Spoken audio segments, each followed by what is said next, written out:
All right, we are live. Hello, everyone, and welcome to a brand new episode of the Pastrami Nation podcast. I'm Kevin, and joining me today, as usual, co-founder of Pastrami Nation himself, Mr. Jason Smith. What's going on? Hey, how you guys doing? Doing great, man. Doing good. It's nice to see you. Nice to be here. And of course, Godfather of Toys, Mr. Christian Nicorda.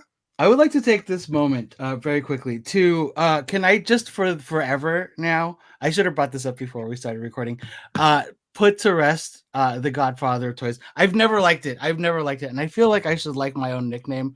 I feel like it sounds gatekeepery, like I'm the Godfather of Toys. Like I don't care. I thought of it. I know what I want to be.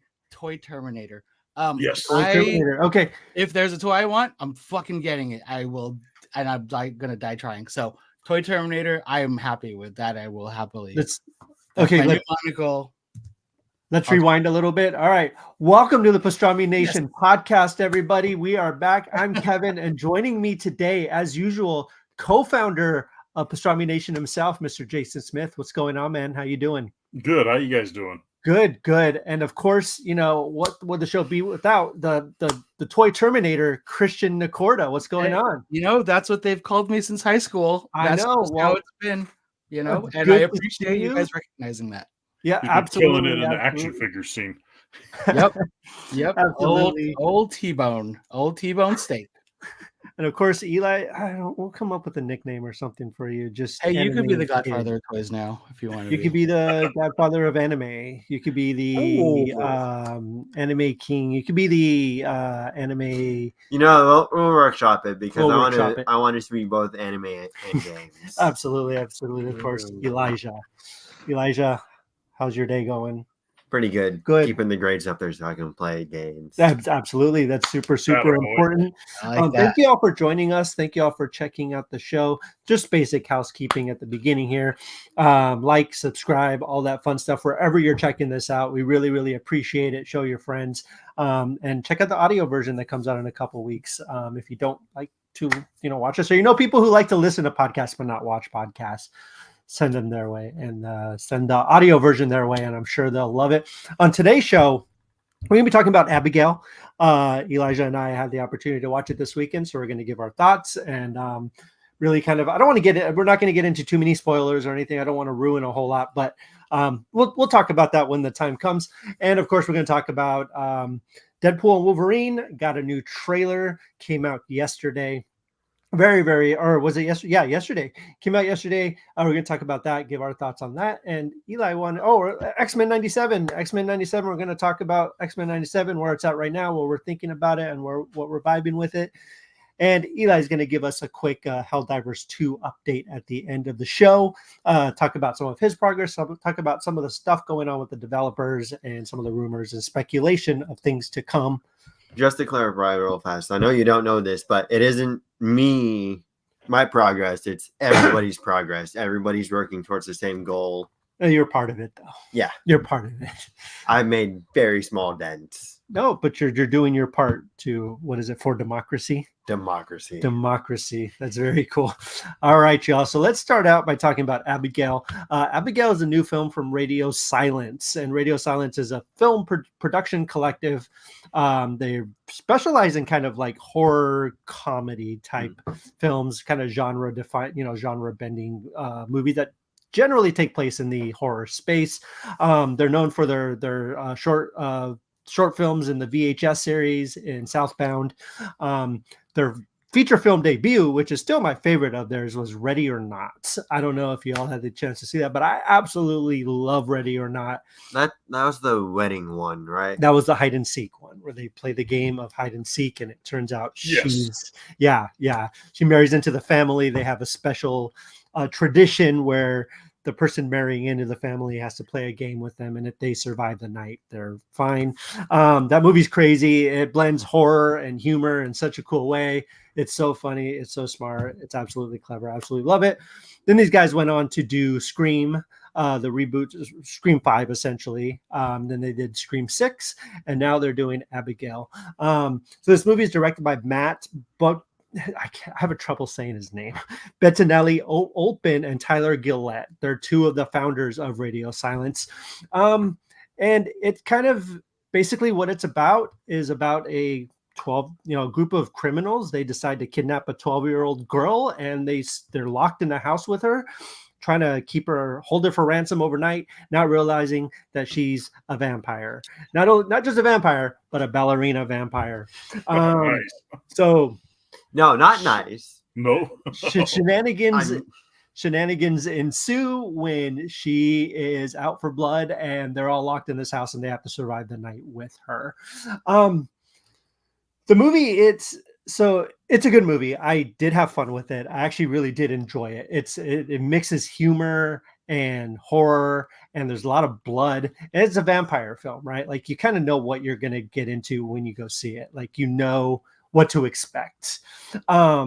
It has a lot of fun playing with a lot of the tropes of the vampire genre, especially with her being a 12-year-old girl. Like, there's so many opportunities you can do there to kind of mix things up a little bit and change things enough to where it's not like you're watching the same movie over and over and over again.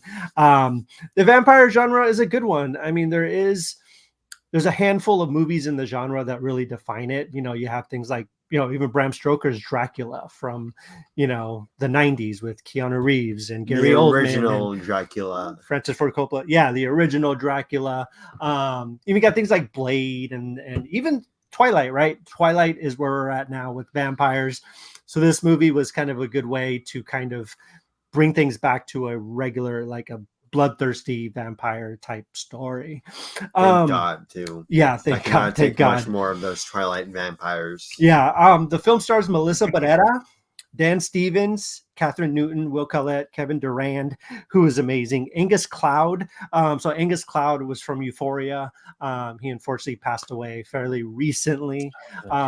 Yeah, he had some issues, but he's in this film, as well as Alicia Weir, who plays Abigail, the girl vampire. And of course, everyone's favorite right now, Giancarlo Esposito is in it as well. How could you not love him?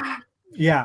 So I certainly have some thoughts about this movie, but most of my thoughts are about the marketing of this film.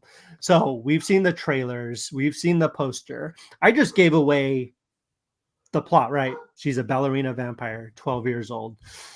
I only say that because it's in the trailer, because it's on the poster. Everyone knows what it's about. The problem with this movie is that's supposed to be a twist, right? So when you're watching the movie, the first act is setting up this twist that you don't know is coming, quote unquote, you don't know is coming. So the first act, they're figuring out what's going on. They kidnap this girl. They're in this house. They're like, weird things start happening, and they're like, what is happening? Why is this girl so special? Why did we kidnap this girl? Which I won't tell you why until, that's kind of a small surprise of the movie.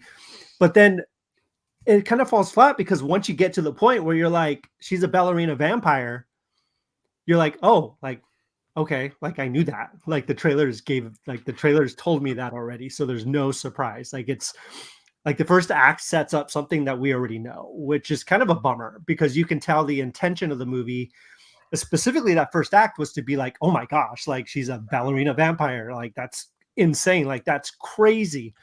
And I can imagine going into this movie for the first time, not knowing that, and that happening, and your mind would be blown. I'd be like, holy crap, like, what is this movie? I had no idea what this was going to be. So my issue is with the trailers and everything that came out and gave away the biggest twist of the movie. Like so my issue also is, like, I'm not sure how you market this film without actually putting that out there, right? Because it's just a typical kidnapping for ransom type thing. They're like in this house. It's like, you could have seen that a million times, right? And then throw in the twist of the girl vampire. But so I don't really know how you market it without saying she's a ballerina vampire. I mean, what if that was the marketing tool? Like, what if it's like, don't give away the secret? But there's more to it than, You know what And I mean? Like that. I think so. I've been thinking about this, and I think that what they could have done is alluded to a lot of the weird stuff happening, right? Like they could have alluded like there's a vampire among them or something's going down. This is weird. Like there's blood everywhere. Like what is happening to everybody? So you can allude without that giving it away. Right. Yeah, vampire angle without vampire giving it away. Entire twist. Exactly. There is a small twist at the end that I don't want to give away, but even then, once you get there, I honestly, I don't know about you. Do you know what twist I'm talking about or what kind of reveal I'm talking about? Yeah. Right. Basically with whose daughter she is. I won't say, but like you figure it out like halfway through the movie. You're like, I pretty much had it. Like, I was like, okay, she's going to be like such and such like person or whatever. You figure it out pretty quick. Like it's pretty predictable. The whole movie itself is fairly predictable. It's a vampire story. They're stuck in a house with it. Like, how else do you think it's going to go down, right? Like, it's going to go down exactly as you think it's going to go down. Like, all these criminals start, they basically start getting taken out one by one by Abigail. The thing that they do, which I think is really, really cool, is there's so much blood. Like there is so much blood in this movie. It's insane. Like some of the kills are brutal and really level blood. Yeah, and some of the kills are pretty surprising. Like you're like, oh crap, like they went there, they did that, which is great. There's one scene I really liked, which I won't give it away, but you'll know what I'm talking about. The scene with her and Catherine Newton's character, where she's almost kind of controlling her in a weird way. That was really cool. There's this really great like montage where they just do these weird things, and it goes hard, it goes fast, and it goes bonkers, like completely insane. But I think my biggest issue with this movie is the marketing, like truly 100%. If you have seen the trailer, you have seen the movie. Yeah. Like that's the problem with this movie. It's like I said, there's things here and there, like you don't know who dies how, like you don't know who the last person to survive is, like you don't know all these things, right? Like you don't know if anyone's going to survive, right? Like there are things like that. But for the most part, as far as the Abigail stuff, like, as a character, like it's pretty much all in the trailer, and there's really not a whole lot of surprises, a whole lot of thrills in it. Another thing that if you go on the Wikipedia page, there's a fairly big reveal that kind of gives away everything. So it's like even the reveal at the end that I was talking about, it'll give that away like in the Wikipedia page within the first paragraph. So yeah, well, it doesn't even hide that from you. And listen, I get that there's a comfort in we rewatch movies all the time, right? Like it's not necessarily the content in it. Some of these things we just really, really enjoy. But if you're going to see something for the first time, like I want it to be fresh. Especially if I'm buying a ticket to go to something for the first time, you want it to be fresh. You want it to be, surprising in a way. And specifically from filmmakers like this, I think certain filmmakers set themselves up to be kind of these surprising put in twists, do these things like M. Night Shyamalan in a way, right? Like, and I think that obviously works sometimes in their detriment. Like it doesn't always work in their favor.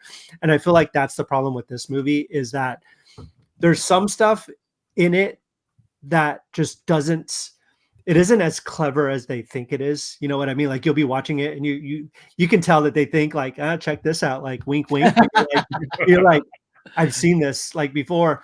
And even though I had a blast, so I'm not like, I still think the movie's good and we had a lot of fun, but it's essentially Ready or Not, but you flip the script a little bit, right? Because in Ready or Not, Ready or Not, it's the one against the whole family trying to kill her. In Abigail, it's basically everyone out for survival and just the one person trying to kill them all. So they just flip the script a little bit.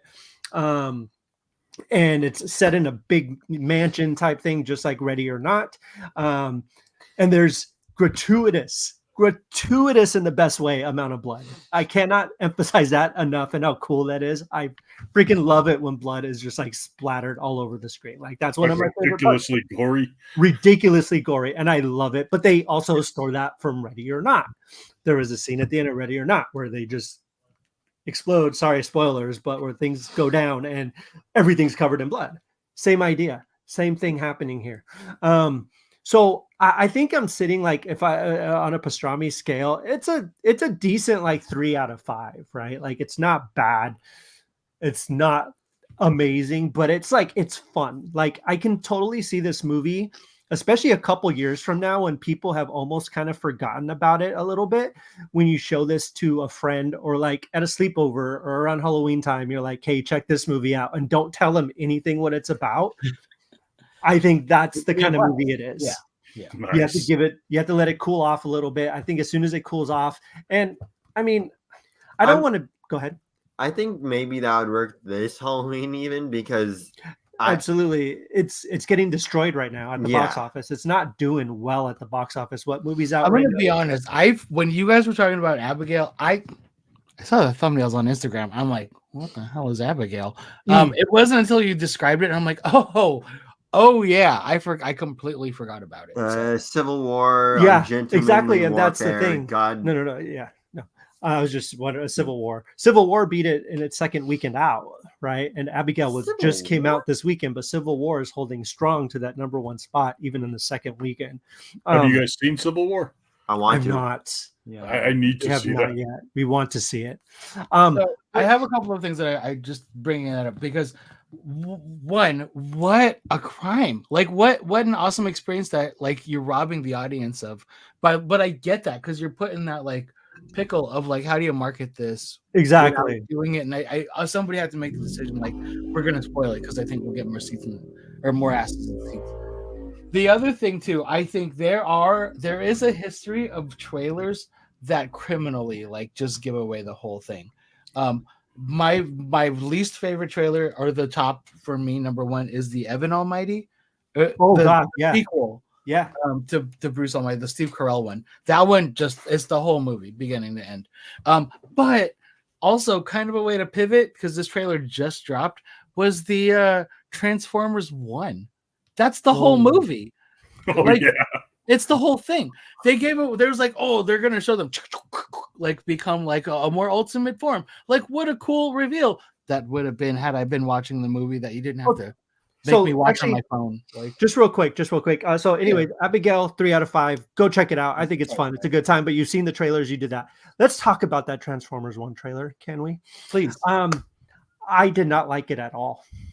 I thought it looked god awful. So forced. It looks so forced, and I understand Transformers is for kids. I get that. I understand. But this is like pulling it down into like a whole new level. It's like Illumination like level animation. Like it's like that very childish, very like almost preschool age. You know what I'm saying? Like they got all these gags, they have all these things in there. I get them young. They're like marketing their cigarettes to the kids. I kind of thought it was like a fan made when I first saw it. I was like, "Is this real?" Doesn't it? I mean, okay. I don't even want to talk about the animation because I understand it's a lot of work, and I'm not complaining about that at all. Like I don't want to say anything bad about that at all because I understand. Like it's hard work. It's not easy, but it didn't even catch my eye as far as visually. I wasn't attracted to it. I didn't have any kind of, but that's the thing. When we were kids, Transformers still appealed to kids, but it didn't talk down to kids. Yeah. It was very smart. Like, I don't understand why they feel like they have to talk down to kids all of a sudden with things like this. Like, I don't get it. I feel like it was their weird answer to Mutant Mayhem. Like it was like, let's try it. What if Seth Rogen did a Transformers for us? Like, let's try to imagine that. Let's call up Brian Tyree Henry. Everybody loves him. I mean, the cast is great. The cast is great. Like the cast is exactly all the people that everybody loves. It's like Chris Hemsworth. You know what I mean? It's like they spend a lot of money on getting that cast. So like, what did you think about the trailer? You can be honest. So this isn't like I didn't really like it. If anything, if it wasn't that style of animation, and as much as I like these voice actors, I could have done without Chris Hemsworth voicing Optimus. I really like the original voice for him. Yeah. I didn't even know that was him the whole time until I saw the end credits. I was like, oh. Yeah. So I don't know. What do you think about it, Jason? I don't have high hopes. I haven't had high hopes since. I like Bumblebee. I liked. I love Bumblebee. What is it? Rise of the Beast was good. I haven't seen that one yet. I haven't seen that one yet. Just I don't know. I saw Rise of the Beast. Rise of the Beast. I'll watch it. I'll watch it. I'll give it its fair whirl, but I mean, I don't have high expectations. Nah. Rise of the Beast was the one with the GI. Yeah, it was the more recent one. Optimus Primal. I really think Transformers would benefit from like a 10-year cooldown. Clearly, that's not going to happen because they just announced the G.I. Joe Transformers thing. I'm torn. I'm happy to get more G.I. Joe stuff because we don't get enough G.I. Joe, but we have too much Transformer. Give us a remastered extended cut 1986 Transformers the movie with more dead bodies, more Yeah, no, absolutely. Transformers 86. Maybe we can do like an extension. Yeah, I seen Arturo's joined us. What's up, Arturo? What's up, Arturo? How's it going? Civil War was okay. I'm about to check that out. So let's transition over to Deadpool and Wolverine. New trailer dropped. Yes. I'm 100% on board with this movie. I think it looks amazing. I think that the oh my gosh, the whole cocaine gag at the end just had me. Fuck, he said it was the one thing that we couldn't do. That was my favorite part. So, you want to build a snowman? Yeah. Of course I do, but I can't. They have a whole list of all the slang terms already. Yeah. We can't. So we got our first look at Hugh Jackman, or our first look of him in motion in the costume. We also got our glimpse at the villain of the film. Cassandra Nova. Yep. Cassandra Nova. Which, for those who don't know, is Professor X's evil twin who was supposed to die in the womb. From Ultimate X-Men, right? Mm-hmm. Absolutely. David, what's up, David? How's it going? Thanks for checking out the show. I'm really excited to have you here. I cannot wait for Deadpool and Wolverine. Yes, like it's going to be incredible. There is some really I'm so happy. I'm so happy that the humor seems to be intact, that they kept the humor intact. And even, you can tell they're going to be making fun of the MCU a lot. They're going to talk about. Okay. Let's just do a breakdown because there's so many little like tiny things. I think one of the most noticeable thing, the freaking giant man, like opening to the skull. And then like, Cassandra Nova using his head. I'm sorry. Did you see the mutants who was in front of it? I did not. Who was? I only remember one of their names, but it was Azazel was there too from one of the other. Oh, the red guy. Yeah, yep. That is. Well, I know what's his name's in it too. Nightcrawler's dad. Pyro. Yeah, Pyro is in it too because we saw him in the first trailer. Yeah. So there's so much. I do love. I don't think. Okay, so there's rumors that like, is this the Wolverine from Logan? I'm gonna say no because like they said they're not touching that.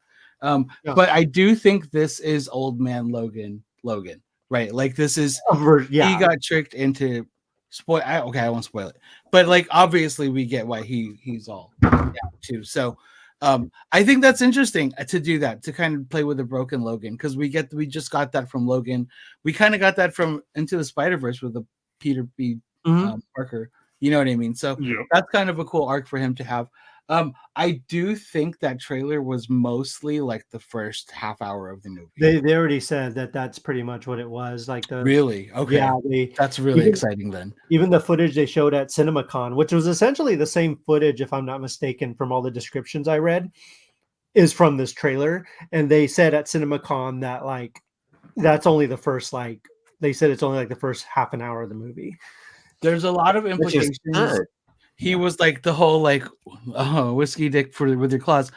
He was like, that's typical with Logan's over 40. So like that's obviously implying that we're gonna see a whole bunch. We already saw. Okay, I just got this too. I'm so happy about this. We saw like a little patch. Yes. Oh yes. In the trailer, so that's gonna be cool. I think we're gonna get to see a bunch of like actual multiverse stuff that we didn't get from the Doctor Strange movie that was called Into the Multiverse, but I think we're actually going to get some good multiverse this time with stuff that's like, kind of meaningful, especially for the X-Men universe. Now, here's the other thing too. I hope this is like the end of the Fox thing. I hope this is the big goodbye, because please, I don't want to see it anymore. Like, I don't want. Maybe James Marsden can come back. No. Go to hell, James Marsden. I don't want any of sorry, Hugh Jackman, you can go to hell too. Like, I love you, Hugh Jackman, but let's start something fresh, something new. I'm still all about Henry Cavill for Cyclops. Like, that's my big push. I'm still going to stand by that. But anyway, 2 of the old X-Men come back. I'd say No. Colossus, and Teenage Negasonic Warhead. I think those don't count because those are Deadpool characters, and Yeah. those. We already I know mean, those. Colossus is X-Men. You cannot deny him that. it's He not, was in the it's not the older same same Colossus though. I think Yeah, we're in talking about the original movies, though. We're talking about the Yeah. movies, and he's an X-Men character. Oh, yeah. but he's a Deadpool movie character. Yeah, So- Negasonic. I mean, she was in Deadpool. Like she's in X-Men, but Justin Bieber. and get she's yourself. amazing. Yeah, and they are going to Justin get Bieber. pulled in. If they are going to reprise their roles, it'll be them. So that's not something. We also need Pinkie Pie to stay. Who? Pinkie Pie, Pinkie the unicorn, right? No, Teenage Negasonic Warhead. Her girlfriend. That's right. Oh yeah. Well, she's in yes, it. yes, We already yes. know she's They're in it, all yeah. they're all in the movie. Yeah, they're all Yeah, in the yeah. I know about. Or he's like, "Hey, cake," After. or something. After like that. keep them. Oh yeah, they'll keep them. They'll keep them for sure. Yeah. Absolutely. So, great trailer. I thought it was funny. I don't know if you saw because they used the like a prayer. Yes. Favorite Madonna song. I like literally my favorite. Same. Madonna. I was about to say the same thing. First, it's my hands down the best Madonna song ever created. Yeah. And then like it just As soon as you hear celebrated. the choir, I'm like, oh, Oh yeah. It just celebrated its 35th anniversary too on Sunday. And Ryan Reynolds, like after they released the trailer, he was like, I swear to God, like we didn't do that on purpose. Like it was just a coincidence. My second favorite Madonna song, what's your first? La Isla Bonita. Oh, that's a good one. Yes. Yeah. Lucky one, Star. I like Lucky Star too. I don't know. I kind of my mom raised me on Madonna. But they're neck and neck. Like yeah. they're it's a close. That would be a close one. Like a prayer to me is just so good. Yeah, so like a prayer. Fourth grade was a good year. Yeah. It also had the dude from Cool Runnings in the video. Oh, it did. Yeah. Malik Yoba. Yeah, it was like scary. New York Undercover, right? Wait, no, not him. No, not him. No. Oh my God, I can't remember what his name. I know you're talking about. Damn. Yeah. Malik was New York Undercover. It's not Dougie Doug. And I love Dougie Doug. Sorry, I just gotta say that. I love Dougie Cool Doug's Runnings. amazing. Feel the rhythm, feel the rhyme. Cool Runnings is great, but yeah, Deadpool and Wolverine obviously opening this summer. I think safe to say we're all super excited for it. Just a little bit. Just a little bit. Okay, right? let's play this game. Okay.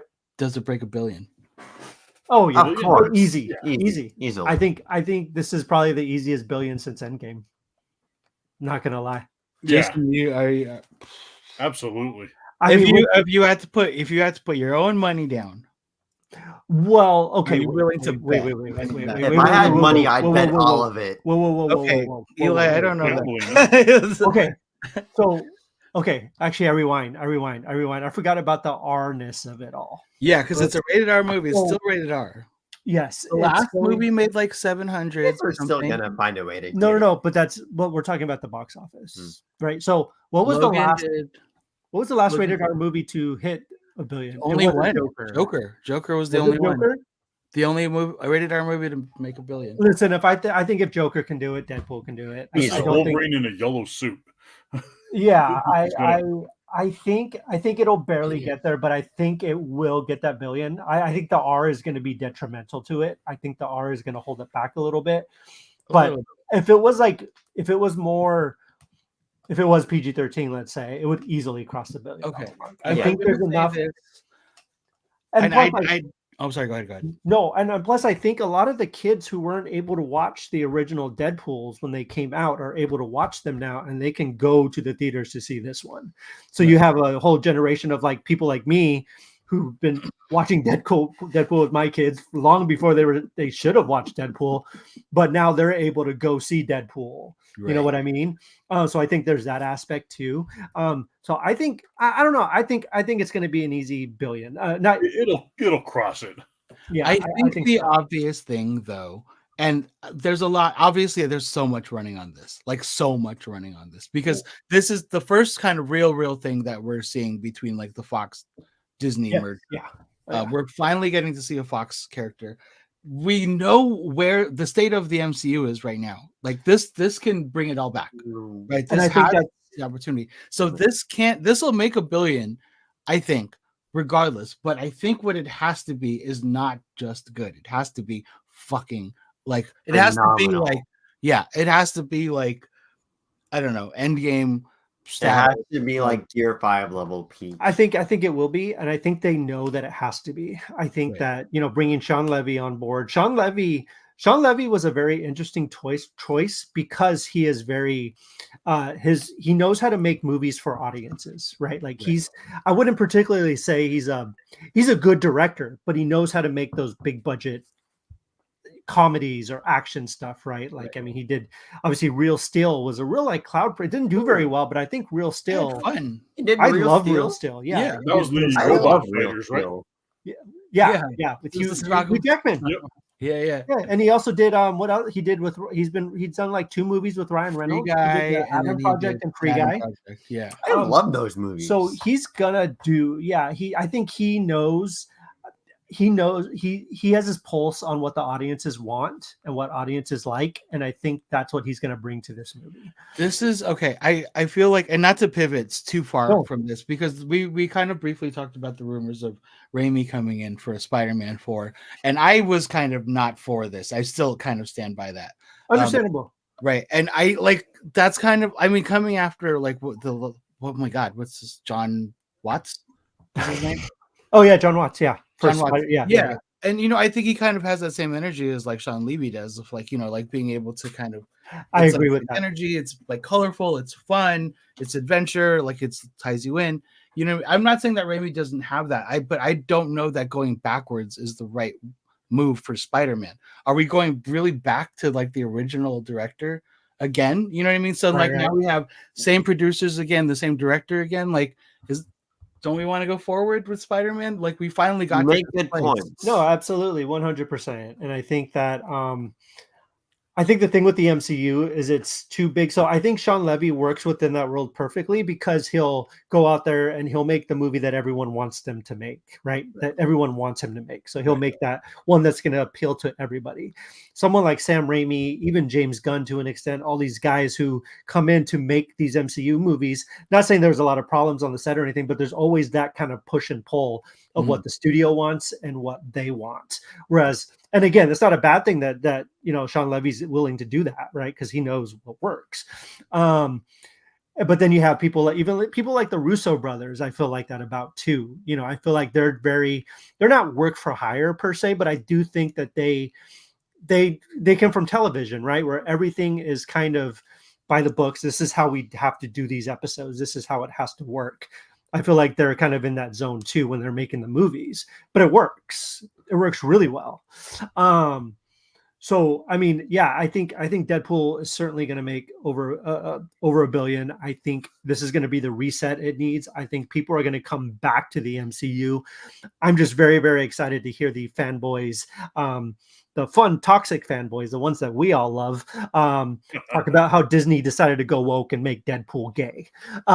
Even though we all know Deadpool he's bi, openly, very openly. Like pan, you like anything, like it's not even anyone. But I can guarantee there will be people out there. There will be people just coming just to come after Disney and just to come after Marvel. Be like, hey, why do they have to turn Deadpool gay? Speaking of, I just got this namer. I didn't even know this existed. They made Submariner super sexy. Basically, this is Marvel's answer to Jason Momoa. They're like, oh, let's give our guy braids too. Let's give him. I have never seen the rest of that wave out. Like, it's Chris Starr. Remember the old school '80s? That clear. Yeah, it's a good line, and I never saw it anywhere. I had to get this on Amazon. So absolutely. So let us know what you guys think about Deadpool and Wolverine. You guys excited? I hope you all are. We'll have to have a really cool Deadpool and Wolverine special going on once the movie comes out. That'll be a lot of fun to talk about. One thing I also want to just kind of shout out there real quick. I know a lot of people know about this already, but I think it's cool for May the 4th. They're re-releasing The Phantom Menace in the theaters for its 30th? No, it hasn't been 30 years. 20th. 20 years. 25. 25th. It came out in 99. Yeah, the 25th anniversary of it. 25th anniversary. So get your tickets. I don't know. It'll be a good time. Whether or not you hated the movie, whether you loved it, I think it's going to be fun. I wasn't a big fan of it. If I could, I'd go in mall cosplay. Yeah, I love that, man. This is gonna be his first time seeing it in theaters, so it's gonna be a lot of fun for him. Oh, I remember seeing it in theaters when it came out. Mhm. Midnight showing. Yeah, that's back when they did midnight showings too. It wasn't like 7 o'clock. Actual midnight. Yeah. No, it'd Actual only midnight. be midnight showing. Yeah. Yeah. Gosh, I miss those If they're days. going to release the rest of this trilogy, we got to go and see it. Well, once they hit their anniversaries, they will. I know. They are gonna like that's their plan. Yeah, is to do each one. I saw that. I was working at McDonald's when that came out. You know. Yeah. Oh, I was working at the theater when it came out. That was insane. I wanted to go to the midnight one, and I had my boss was a bitch back then. She found out that a bunch of us wanted to go to the midnight one, so she went and scheduled us all early the next morning. Guess what? We all called out. What did you?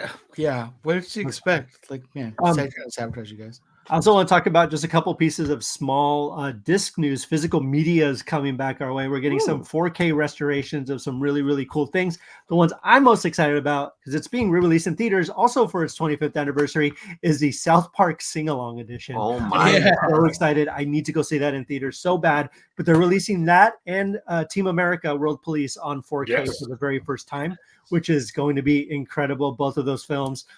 Just hilarious. Absolutely love them. I got to use a desk at the Kyoto Brothers studio for a while. And the Kyoto Brothers did the puppets on Team America. Nice. And sitting in one of, I can't remember whose office it was the Matt Damon one. The only one I got to see in person. So awesome. Matt Damon. Awesome. That's so good. He still needs to watch it. He hasn't watched it yet. They're like really big. Are they big? Yeah, they're big. That's crazy. Yeah. And also a couple that are getting 4K re-releases are 7 is getting a 4K restoration, which gets me very excited because Fincher going back to it. He was talking about the process a little bit. They actually restored it in 8K, but since nothing can do 8K, they had to essentially do 8K and then render it down to 4K. He said it's taken so long is because that 8K is actually so picks up so much detail that they've literally had to go through. And like they're talking about the dinner scene at the place with Gwyneth Paltrow, Morgan Freeman, and Brad Pitt where they're eating dinner. Like he was talking about this one hair on Gwyneth Paltrow's face that you can just see just in the frame, and they had to things like that. They're literally going frame by frame and just. You wouldn't say. I bet he spent like thousands and thousands. Oh, easy. To get that digitally. And Panic Room is getting a 4K as well. It never even had a Blu-ray release, which I had no idea. It's only ever been on DVD, which is insane to me. But I love Panic Room. I think Panic Room is one of his underrated. That and The Game. I love The Game. A lot of people sleep on The Game, but I think The Game is fantastic. Michael Douglas, just such a good film.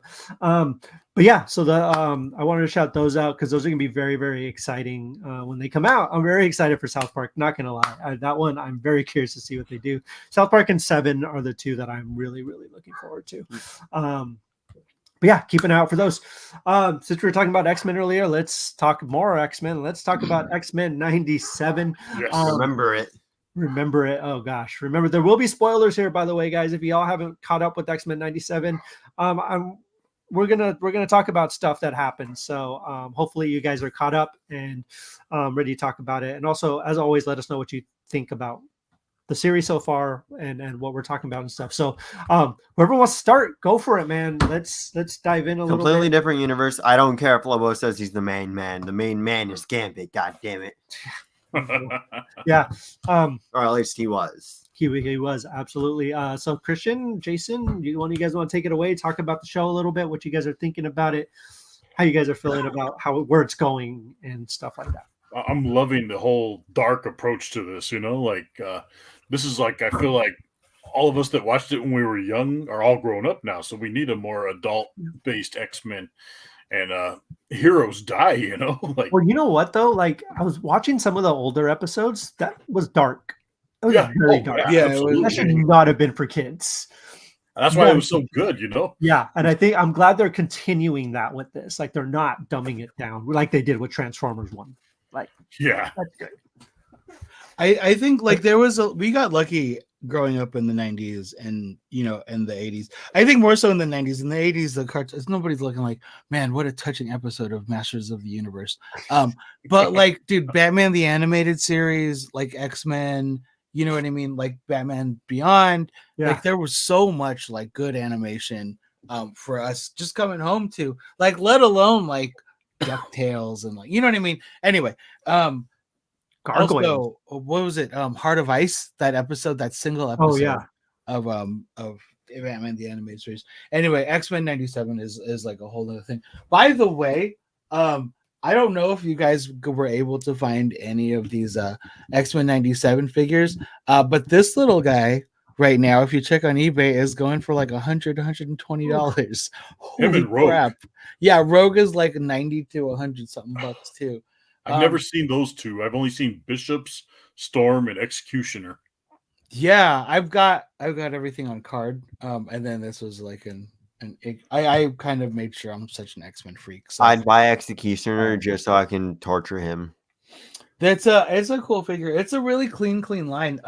Also, by the way, I did pick up the Lilandra Wolverine Brood 2-pack. I got the Joe Fixit and Patch 2-pack, and then I got the Psylocke and like Ninja Wolverine. Hasbro, like, oh god, dude, if you guys could see this up close, the face printing on this. Oh, they are nailing it right now. The face printing that they did, like, this is the best Wolverine head that I've ever seen. I can't even. This sucks that I'm trying to show you on this crappy camera right now. Anyway, it's like better than some of the SH figure art heads. Try using words. What? Try using words and describe it. Okay, so yeah, it's cool. The face printing tech that they're doing is really nice. I think it's better than half of the SH figure art stuff, and it's Hasbro, so it's really nice. I think it's good to get these big companies. McFarlane's doing like really nice face printing stuff. Hasbro's doing nice face printing. Man, we are just getting really, really good toys right now. Anyway, Hasbro's got the proportions down though too. I know. God, if only McFarlane would just. It's the thing is, if you hold it up together, they have the exact same torso size. One is 7 and one is 6 inch. That's ridiculous. It's stupid. Anyway, sorry. I regress. What were we talking about? X-Men. X-Men 97. Yeah, the show is, I think, for us. It's for the same exact people that it was made for in the 90s. Mm-hmm. Fully aware that it's 30 years later, that we've all grown up, that we've all matured, that we can handle this stuff. Because, like, as mature as those stories were back then, they would have never done stuff like this. Like, that Magneto Gambit Rogue. That's what had me broken. Like, broken. When, like, I'm getting into spoiler territory now. And it's hard for me to even talk about it without, like, breaking down.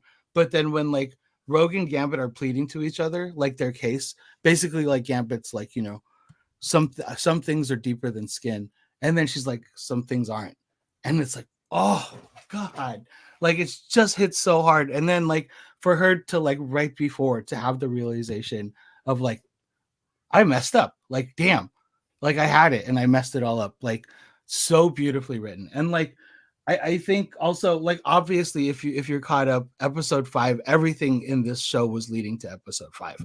Like, this whole show was, like, designed to get to us to episode 5.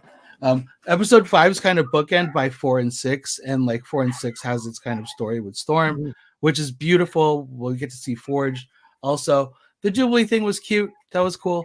We get to see Mojo. We got to see what's her name with all the arms? Spiral. Yeah, I love Spiral. But yeah, this episode. So Bo kind of talked about it. Bo DeMeo, the showrunner, came out and finally talked about it. And he was talking about how this episode was basically like the 9/11 episode, right? Like, everything leading up to this was like X-Men as we know it. This is like 90s X-Men. And then we're going to have a big event that's just going to change everything, right? And this is exactly what it should be. Like, right, if you guys are familiar with this, if they're going to follow this, right, if they're going to follow the story from the comics, then this is like a huge event, right? And we got to see the repercussions of this. There's a lot of rumors. People died. People, like, main characters died. I don't know how deep we want to get into this, but, like, there are a lot of rumors. You know, Cable makes an appearance. Bishop's been there since episode 1. Time travel is a very big thing in X-Men. So, you know, that's a very easy way to bring back characters that have died. I also think that would cheapen the hit if they did that. Very. I don't think all of the characters that died are coming back. No. I mean, they shouldn't. I mean, to be honest, I mean, yeah. And you know, probably will. It's its own universe, so I don't really care. Like this is fun. Like I'm having a lot of fun. So one of the things that I'm loving and that not that many people are talking about because everybody's talking about like the Gambit stuff is the Cyclops stuff. That's friggin' awesome. Like when he breaks down on that show when he's getting interviewed and he's like, you know what? Yeah, thank goodness we're not like human beings because you'd all be dead if we were like you. Yeah. But like, say it. It was so awesome. Like so awesome. Mike dropped them right there. Yes, it's like we're kind of like getting into like all of the fun stuff that makes Scott. So like if this is kind of the direction that they're going to take X-Men in the MCU where it's more focused on the team, pull back on Wolverine. We don't need so much Wolverine. Everybody loves Wolverine. We know that. We don't need so much Bub. Right. I mean, everybody loves Wolverine. We should have Wolverine, but like there's so much more to the X-Men than just Wolverine. And we don't have to like make Cyclops lame because he's not. You know what I mean? And like this is an awesome example of that too. And it is messy. He does like keep it in your pants, Scott. You can't help yourself. Like thank God you haven't met Emma yet because that's all. No. So yeah, I'm on the same page as you guys. I absolutely love it. I think it's great. The directions are headed. I don't really have much more to add than what you guys said it beautifully and perfectly. Do you have anything you want to add? Mm-mm. No. No. Yeah. So I'm excited to see where it goes. How many more episodes are there this season? 4 more, I think. Right. 4. Yeah, because they have the episode lists up. I just haven't, and the names of the episodes. I don't even look at it. Yeah, I wouldn't bother because I don't know if it's probably going to give away some spoilers. But yeah. I only got 3 more episodes of Bad Batch. 1 more this week and 2 more next week. Do they release those weekly or are those all weekly. they just? Oh, they do. Okay. Yeah, okay, crazy. Invincible just finished a couple weeks ago. I heard that I have to. I was peer pressured into finishing that. I need to watch it. We need to start it. The weird thing one with episode. The weird thing with Bad Batch is sometimes they have the odd episode, the odd days where it's like instead of just dropping 1 episode, it's 2. Oh, that's cool though. It's a nice little surprise, huh? You go there and you're like, oh wow, still 1 more. I think they should drop all the episodes at once because I would binge watch them all. But see, it's like that same situation we had with like Stranger Things, where it's like you watch it all in 1 weekend, and then the same weekend, the same kind of tension with it just models. like fizzles out. I also is the reason why I haven't finished Fallout. Like I'm waiting. Like I want to kind of savor it. You know, I've still only watched 2 episodes. I'm loving it. But you know, I think the binge. I don't. God, we've talked about this before, but I feel like the binge model is just stupid. Well, it's stupid. I mean, yeah, I think it's. I don't like. I don't because it doesn't stay in the conversation. Yeah. It's just everyone's all over the place with it. You can't actually talk to people about it because you don't know where they're at, if they've even seen it, whatever. On the weekly model, I've blown it for a few people that just got into like Walking Dead and like they're all thanks. Now I know Glenn gets killed. Yeah, and it's like sorry. Well, it's like I think the last really big show that did the weekly thing was like something like Game of Thrones, right? Where I didn't watch Game of Thrones, but like people around me were constantly like the day after the new episode came out, they were just like talking about it like crazy. You don't see that anymore. Those are depends on the community.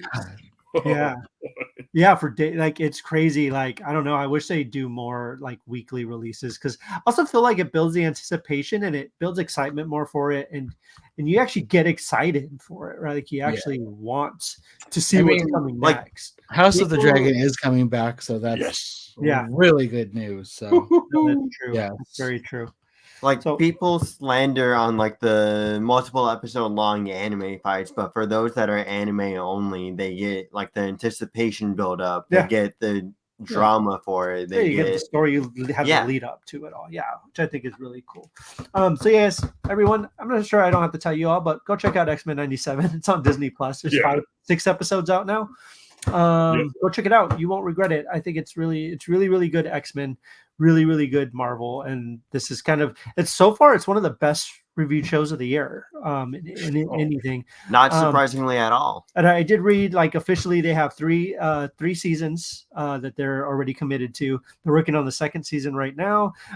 They have talked about they've been doing interviews. One of the things someone asked them if they'd ever do like an animated film, like an animated X-Men movie. They said yes, we would love to do that. And a lot of the creatives on this want to be part of the live action X-Men once they get that. Yes, please. Hopefully that happens. I love the voice actor for Cyclops. That's all I gotta say. Ray Chase. Oh, yeah, he's fantastic. In so many of my other favorite roles in shows and games and stuff like that. Oh, he's fantastic. He's amazing. So yeah, check out X-Men 97.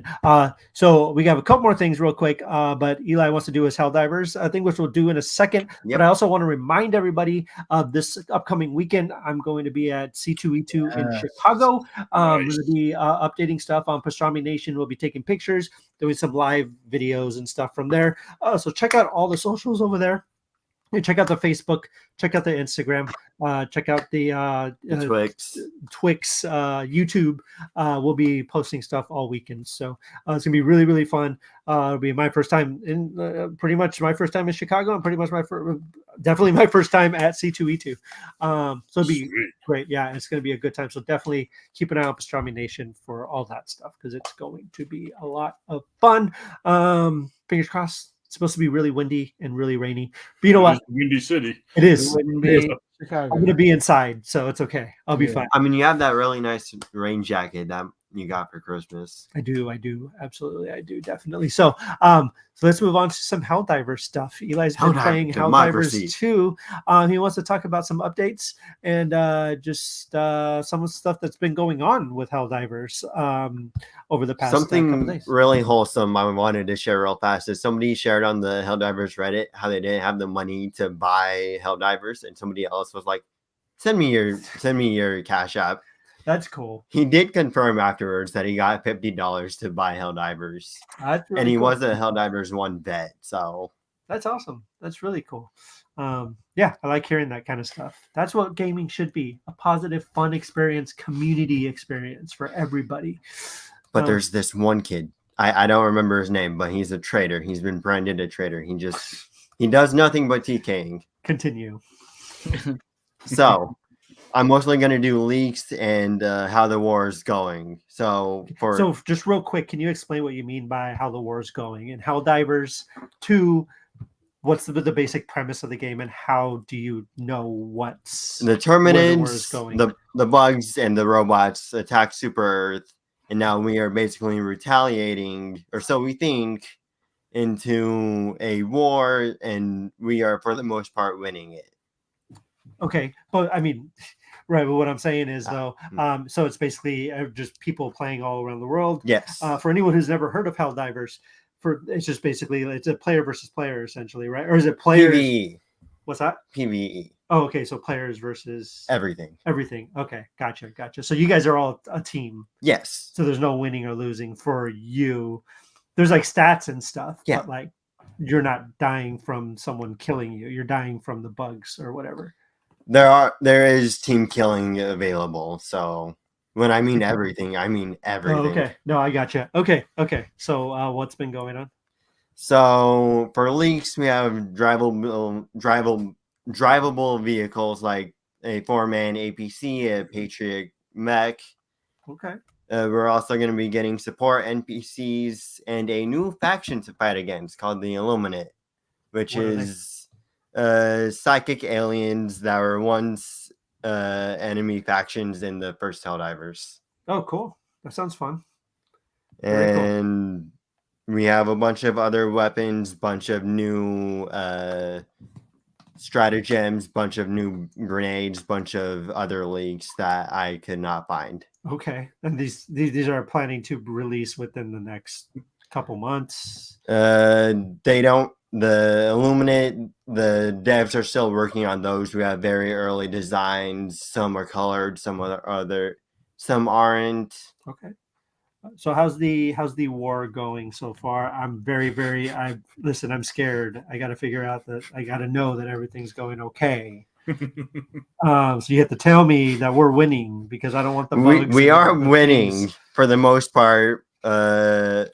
Most planets are above 50% liberated. There is one that hasn't been started yet called Hellmire. and that's either because people are working on other planets or are offline right now. Okay. And most times there are major orders which are like go and kill such and such many bugs, or which there's one where there's like 16 million bugs for 6 days. We got it done in less than 2. Nice. Very cool. What's this app called that you were talking about? War Monitor. War Monitor. So that's how people can keep an eye. Do you have to have a code or anything Nope. to get in? You just can check all the stats and everything. Cool. It's not player specific. It's just logged in. It's just like overall, like which planets are being attacked, which planets are supposed to be being liberated. You can practice your strategy, like accessing stratagems. Cool. Awesome. No, that sounds cool. Yeah, so definitely sounds like the war is going pretty good. So pretty thank goodness. Yeah. All the hard sacrifice. Yeah, definitely. So yeah, y'all, that's our show. Thank you all for checking it out. Thank you all for joining us. We really, really appreciate it. Remember, as always, like, subscribe, share. We really, really appreciate that. And that's the best way you can help us. And also by joining the conversation and talking to us. So I just real quick, when is Free Comic Book Day? May. It's the first Saturday in May, right? Is it Saturday? Oh yeah, it's always Saturday, right? I don't know why I was thinking it was Wednesday. Yeah, Saturday. Okay. Oh, it's May 4th this year. Oh no! Oh man, what a weekend! Is it May the 4th? That's in a few weeks. Huh? Yeah, no, it's definitely in a few weeks. There's going to be some good books out there to go pick up on Free Comic Book Day. One I really specifically want to shout out because this is really, really cool. So there's this comic book that David, he's watching. I want to talk about a book called American Smash real quick, which is going to be releasing a free comic book for its Free Comic Book Day. So it's a super, super independent comic. I've had some associations with, and it's really, really cool book, really, really fun. But I highly, highly recommend checking that out. David, if you can put where people can find out the information as to where they can pick up the book in their state or anything, that would be great. You could just leave it in the comments. We really, really appreciate that. But I highly, highly, highly recommend you guys go check out that book. It's a lot of fun. It's really, really cool. And they're doing a free comic for a Free Comic Book Day. So you can't do worse than a free comic for a pretty cool book. So I can always do more comics. Yeah, no, absolutely. You can always do more comics. So I just want to shout that out real quick. May the 4th is coming up. So go to your local comic book store, get free comics, support comic book writers, support comic book artists. And most of all, support those small comic book shops. Small comic book shops are super, super, super important and essential. And I hope, hope y'all go out and support those to the best of your ability. So this is one way to do it. So go and get some free comics. So much fun too, like they always go all out. They have extra stuff. Like we went to one time and they had like a wrestling ring set up and they had wrestlers there, and that was down the hill. And then Line Breakers out here, which is the best comic shop out here in the desert. Mm-hmm. They did a little event and they had like food and stuff and cosplayers there. It was awesome. Yeah, no, absolutely. It's always a blast. And David Montoya here, he's actually he's the creator, one of the creators of American Smash. Oh, sweet. Cool guy. Yeah, he put the link down below. You can actually go to that link and it'll tell you where you can, if it goes by state, and you can check out different comic book stores in your state that have the book. So definitely recommend checking it out because it's a good time. It's a really, really fun book, and I think y'all will enjoy it. So definitely go check that out. And have fun Star Wars weekend. Don't forget to check out Pastrami Nation for the latest news, reviews, all kinds of stuff. And like I said, C2E2, there's going to be a lot of stuff from there. You can find me, Kevin Hoskinson, or Kevin_Hoskinson on Facebook, Instagram, Twix, TikTok, all kinds of fun stuff. Follow me on there for reviews, Lego stuff, all kinds of stuff. But Jason, where can they find you? Friendster. Napster, MySpace, soon the In and Out line, because that sounds really, really, really good right now. They're building another one over here, which is pretty crazy. Sweet. No, I want right it down the now. street. Yeah, it's gonna be insane. It's gonna be crazy. And Christian, where can they find you? I just had it in there yesterday. You can find me at Christian Nacorda, Instagram, TikTok, Facebook, whatever. Let's draw. Toy Terminator. That's what it's always been. I don't. Does that make you the Toy 1000? Toy 1000. Oh, that's a good one. I love that Toy Terminator. That's good. And Eli, T1 stack. since we can't say give away your socials or anything like that, what's your top 2 favorite anime fights of all time? Go. You're putting me on the spot, guys. Go. Top 2 anime fights of all time. Hurry. Ryumen Sukuna versus Maharaga in Jujutsu Kaisen. Out of all of the anime fights of all time, you pick those 2 as your favorite of all time. That's one better. What's than that? any Dragon Ball fight? Better than. I mean, it's one of the best animated that I've ever seen, and when I saw it, it was only 20% completed. I haven't watched a movie of it. Then Woody and Buzz duking it out in a parking lot.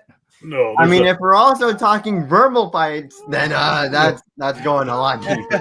Go back, watch Yu Yu Hakusho, and look for when Yusuke fights Chu in the knife edge death match. I started to watch Yu Yu Hakusho. Yes. I haven't finished it yet because I'm being distracted by Black Clover and so many other ones. Wait till he fights Chu.